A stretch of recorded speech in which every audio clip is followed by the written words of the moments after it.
আজকে আমরা শিখব রাইট প্রনাউন্সিয়েশন অফ অ্যালফাবেট, ঠিক উচ্চারণ। আগে আমরা বলতাম এ এ, কিন্তু মডার্ন ইংলিশে এর উচ্চারণ হবে কি এই। এখন আর এ হবে না, এর উচ্চারণ হবে এই, not A. B C D এগুলা আগের মতোই, কিন্তু এগুলা একটু লং সাউন্ড প্রোনাউন্স করবে, যেমন B C D E F. F এর উচ্চারণটা কেমন হবে? এটা এফ না, এটা হবে এফ। উপরের দাঁত, উপরের পাটির দাঁত এবং নিচের ঠোঁট একসাথে মিলে যাবে, লাগে যাবে। আমার সাথে প্রনাউন্স করুন, এফ এফ এফ। উপরের পাটির দুই দাঁত এবং নিচের ঠোঁট এই দুটো একসাথে লেগে যাবে, F F F. G H এগুলো আগের মতো, আই জে।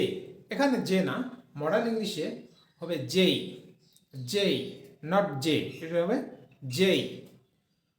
আগে আমরা কি উচ্চারণ করতাম কে, কিন্তু এটা মডার্ন ইংলিশে এটা হলো চেঞ্জ, খেই খেই খেই, not K. Okay, then L M N আগের মতোই। ও এর উচ্চারণটা একটু চেঞ্জ, ও না বলে আমরা কি বলবো ও ও। দুই ঠোঁটই ফাঁকা থাকবে এবং উচ্চারণ হবে ও ও। আমার সাথে সাথে উচ্চারণ করো, ও ও।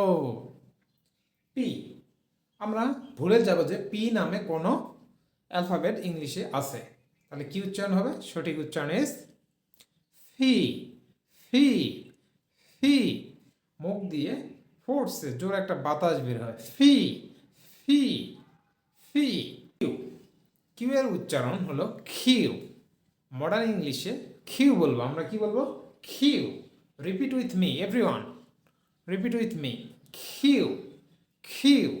যেমন আমরা আগে কি বলতাম কুইন, কুইন না বলে কি বলবো? খুইন খুইন। আর আর এর উচ্চারণ হলো আ। মডার্ন ইংলিশে আর এর উচ্চারণ হলো আ আ।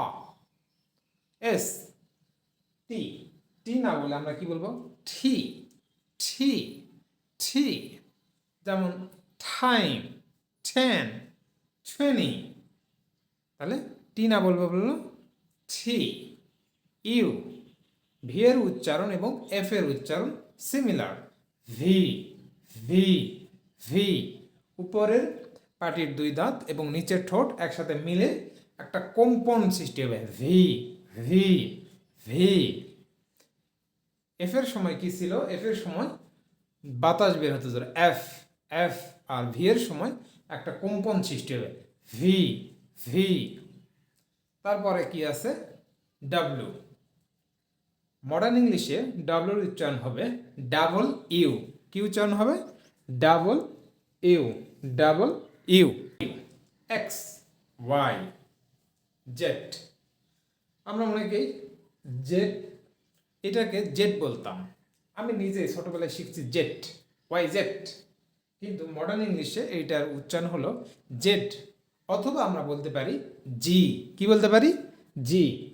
এখন আমরা মডার্ন ইংলিশে যে কয়টার প্রোনাউন্সিয়েশন চেঞ্জ, এই কয়টায় বারবার পড়ব এবং প্র্যাকটিস করব। তাহলে আমার সাথে রিপিট করেন এভরিওয়ান।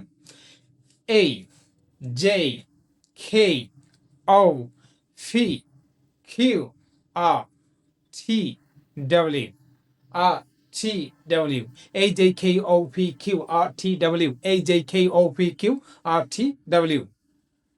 এইভাবে কয়েকবার আমরা জোরে জোরে বলবো, তাহলে কি হবে? আমাদের জড়তাটা কেটে যাবে। যেমন এই J K O P Q R T W. Thank you.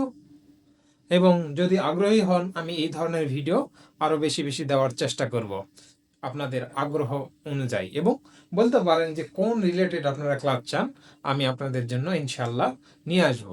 আমি বড় কোনো টিচার নই, আমি নিজেও ইংরেজি শিখতেছি, কিন্তু আমি চাই আমার এই শিক্ষা যতটুকু শিখছি এগুলো আপনাদের মাঝে শেয়ার করা। ওকে, ধন্যবাদ সবাইকে। আসসালামু আলাইকুম, টেক কেয়ার।